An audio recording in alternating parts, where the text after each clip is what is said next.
Welcome. I'm Kinetic Symphony. I hunt down and report on mysterious and weird true stories, from glitches to the paranormal. Bonus file. Written by Today Tomorrow 8895. Was it a crazy woman, a skinwalker, a banshee? No one knows. But one thing's clear. There's a warning in her mind. The other night I was sitting on my porch, smoking a cigarette, as I usually do late at night. I was home alone. My boyfriend was at work at the time, and I just heard really loud screaming. I look behind me and I see what looks like a woman just walking down the street, screaming at the top of her lungs, and she looked right at me.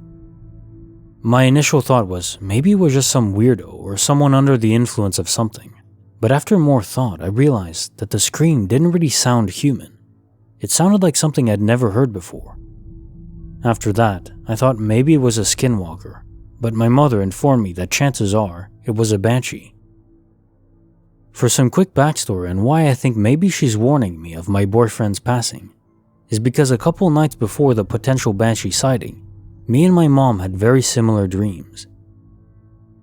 In my dream, my boyfriend had passed and I was trying to figure out how to cope with his passing. In my mom's dream, I was giving birth to a child and kept saying, "I need to take care of the baby. I promised their father I would," hinting at the idea that the father was dead. I don't know what I saw, but I'm hoping for maybe some insight on banshees, and anything to help me figure out what I saw. I did read online that Irish families can have their own banshee, and I'm third-generation American, from an Irish family, if that has any relevance. Case file number 305, written by Thrashem.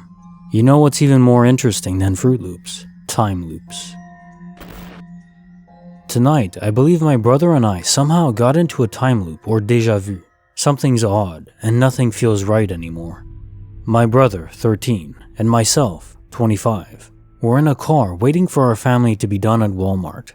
It's about 9:40-ish.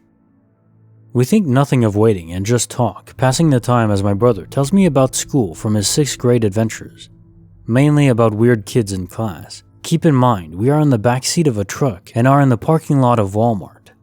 Looking to the right as I'm seated on that side, I see a man wearing a dirty white shirt running with his daughter as they wail and holler and laugh. Seeing this, my brother and I both laughed because it was kind of funny to watch. On the left of the truck, on my brother's side, is a blue car. A man is parking that car but taking forever, so we go back to talking. About 2 minutes later, a group of 3 girls walk by the truck laughing and saying random banter that I can't quite remember. Something along the lines of someone being so funny. They get in the car diagonal to the truck and laugh before pulling out and leaving. My brother notices a blue car guy finally leaving as well moments later. He commented with saying, "Finally."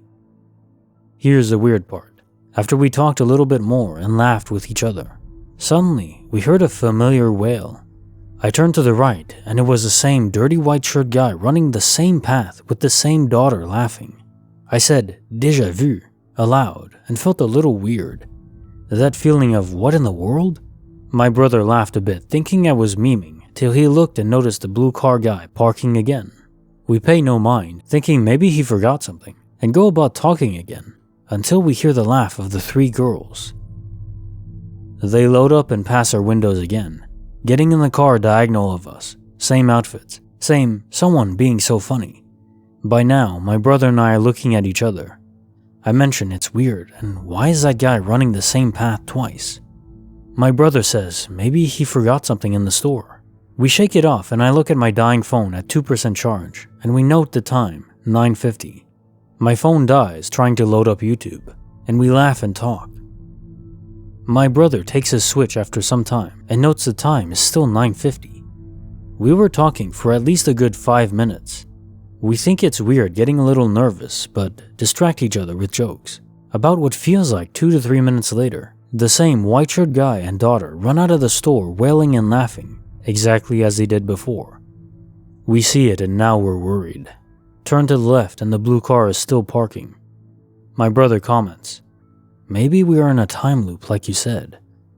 Then the girls come out and go to their car again. This time we do something different. We watched this white-shirt guy load up his daughter in his van and talk to the driver for a bit before getting in and pulling out. I was curious to see if they actually left this time. The girls leave next, and finally, the blue car. My brother states, if it happens again, we go to the store. We feel like it's been ages waiting to see our family leave the store and come to the car. They don't believe us. Only our father does, who likes to read about theories. And then we make note of the time, 9:55 p.m. How did all that happen in what felt like at least 20 minutes, but happened in only 5? How did we see the same people 3 times, doing the same thing 3 times? We aren't tired, and we both witnessed the same events and are both in agreement. Our family says they felt strange in the store, but left it at that. What happened to us? It's been on my mind. Were we in a time loop? Case notes. I've always been enamored at the idea of a time loop. From the first time I saw the episode in Stargate SG-1, where O'Neill is stuck in a time loop. He gets to relive the same day over and over again like Groundhog Day, but he does remember everything that happened. Eventually this does lead to insanity, but until that point, you get to test out everything you've ever wanted to do, everything you've ever wanted to say. Now why this happened to you, I can't say. For O'Neill, it took a Stargate and someone that wasn't quite right in their mind with a special device. I don't think that happened to you. Whatever it was, I don't think it was intentional. If you're enjoying this video, consider giving it a like. Now on to the next story. Case file number 306.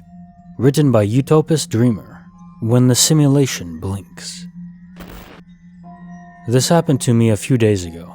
I was sober, just to mention that up front. I was preparing some food while listening to an audiobook on a Bluetooth speaker.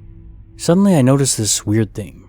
It's the visual effect of a blink, but I'm 100% sure I didn't blink, because I had done that just like a second prior on purpose, because I was cutting carrots and didn't want to cut my fingers. Also, I was trying to be mindful while cutting the carrots while listening to the audiobook, and it didn't feel like a physical blink. There was another weird thing that happened slightly after the blink event. After the blink, I was thinking, well, that was different. And then I noticed it's silent. And then the audiobook continues coming out of the Bluetooth speaker, and I'm like, huh?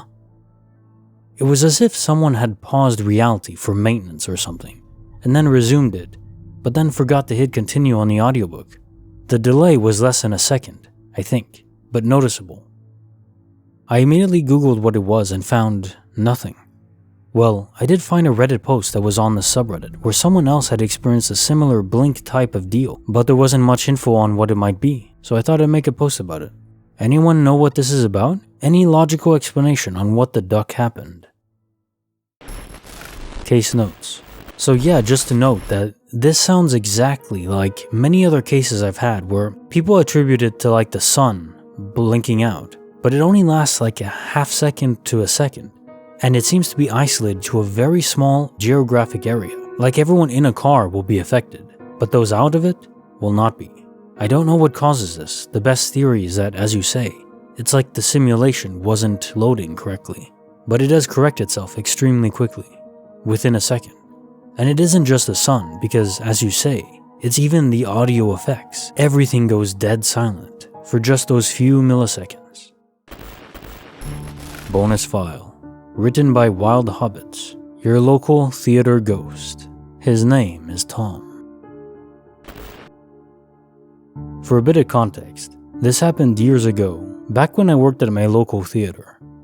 Being locally owned, it wasn't, and still isn't, nearly as big as your big corporation theaters like AMC, but it still had 10 different screens, mostly with stadium-style seating, but some with recliners as well.